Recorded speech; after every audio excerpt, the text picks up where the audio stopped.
Hi hello ನಮಸ್ಕಾರ ಸ್ನೇಹಿತರೆ, welcome back to Smitha's YouTube channel. ಇವತ್ತಿನ ವಿಡಿಯೋದಲ್ಲಿ ನಾನು ಚಿಕನ್ ಬಿರಿಯಾನಿ ರೆಸಿಪಿನ ತೋರಿಸ್ತಾ ಇದ್ದೀನಿ. ಹಾಗಿದ್ರೆ ಬನ್ನಿ ಏನೇನೆಲ್ಲ ಇಂಗ್ರೀಡಿಯೆಂಟ್ಸ್ ಬೇಕಾಗುತ್ತೆ ಅಂತ ನೋಡ್ಕೊಳ್ಳೋಣ.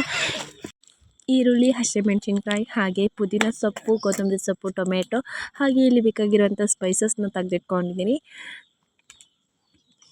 1 ಲೋಟ ಆಗಷ್ಟು 2 ಲೋಟದಷ್ಟು ಬಾಸುಮತಿ ರೈಸ್ನ ತೆಗೆದಿಟ್ಕೊಂಡಿದ್ದೀನಿ.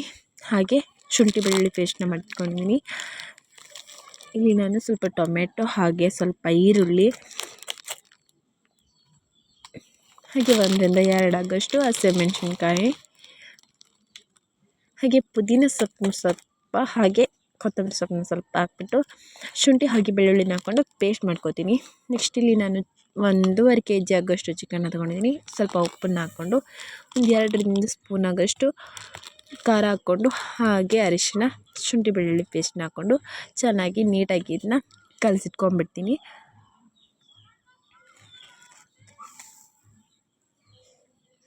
ನಂತರ ನಾನಿಲ್ಲಿ ಗ್ಯಾಸ್ನ ಆನ್ ಮಾಡ್ಕೊಂಡ್ಬಿಟ್ಟು ಒಂದು ಕುಕ್ಕರ್ ಪ್ಯಾನ್ನ ಇಟ್ಕೊಂಡ್ಬಿಡ್ತೀನಿ. ಇಲ್ಲಿ ನಾನು 50 ಗ್ರಾಮ್ ಆಗೋಷ್ಟು ಎಣ್ಣೆನ ಹಾಕ್ಕೊಂಡ್ಬಿಟ್ಟು ಇಲ್ಲಿ ಪೇಸ್ಟ್ನ ಮಾಡಿಟ್ಕೊಂಡಿದ್ದಲ್ವಾ, ಆ ಪೇಸ್ಟ್ನ ಹಾಗೆ ಸ್ಪೈಸಸ್ನ ಹಾಕ್ಕೊಂಡ್ಬಿಟ್ಟು ನೀಟಾಗಿ 1-2 ನಿಮಿಷ ತಿರುಗಿಸ್ಕೊತೀನಿ. ನೆಕ್ಸ್ಟ್ ಇದಾಗಿದ ನಂತರ ಈರುಳ್ಳಿನ ಹಾಕ್ಕೊಂಡ್ಬಿಡ್ತೀನಿ.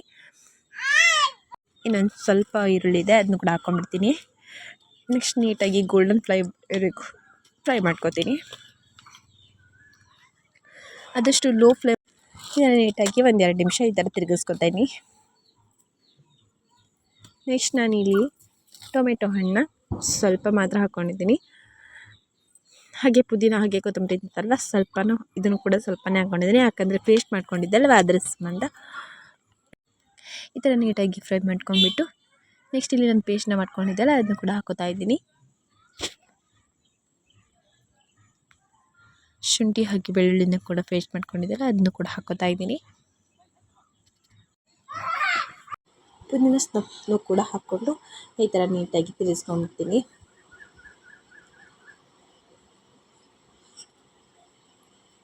ನೆಕ್ಸ್ಟ್ ನಾನಿಲ್ಲಿ ಬಿರಿಯಾನಿ ಮಸಾಲಾನ ಕೂಡ ಆ್ಯಡ್ ಮಾಡ್ಕೊತಾ ಇದ್ದೀನಿ. ಹಾಗೆ ಟರ್ಮರಿಕ್ ಪೌಡರ್ ಕೂಡ ಆ್ಯಡ್ ಮಾಡ್ಕೊತಾ ಇದ್ದೀನಿ. ಇದನ್ನು ನೀಟಾಗಿ ಒಂದ್ಸಲ ಈ ಥರ ತಿರುಗಿಸ್ಕೊಂಡ್ಬಿಡ್ತೀನಿ. ನೆಕ್ಸ್ಟ್ ಈಗ ಚಿಕನ್ನು ಕೂಡ ಹಾಕ್ಕೊಂಡ್ಬಿಡ್ತೀನಿ. ಅದನ್ನು ಕೂಡ ನೀಟಾಗಿ ತಿರುಗಿಸ್ಕೊಂಡ್ಬಿಡ್ತೀನಿ. ಹಾಗೆ ಸ್ವಲ್ಪ ಲಿಂಬೆಹಣ್ಣನ್ನು ಆ್ಯಡ್ ಮಾಡ್ಕೊಂಡ್ಬಿಡ್ತೀನಿ. ಇಲ್ಲಿ 2 ಲೋಟ ಅಕ್ಕಿಗೆ 4 ಲೋಟ ಆಗೋಷ್ಟು ನೀರನ್ನ ಹಾಕ್ಕೊತೀನಿ. ಹಾಗೆ ಸ್ವಲ್ಪ ಪುದೀನ ಸೊಪ್ಪನ್ನ ಮೇಲ್ಗಡೆ ಕೂಡ ಹಾಕ್ಕೊಂಡ್ಬಿಡ್ತೀನಿ. ಹಾಗೆ ಉಪ್ಪನ್ನು ಹಾಕ್ಬಿಟ್ಟು ಒಂದು ಕುದಿ ಬಂದಿದ್ದ ನಂತರ ನಾನು ರೈಸ್ನ ಹಾಕ್ಕೊಂಡ್ಬಿಟ್ಟು ಇದನ್ನು ನೀಟಾಗಿ ತಿರುಗಿಸ್ಕೊಂಡ್ಬಿಡ್ತೀನಿ.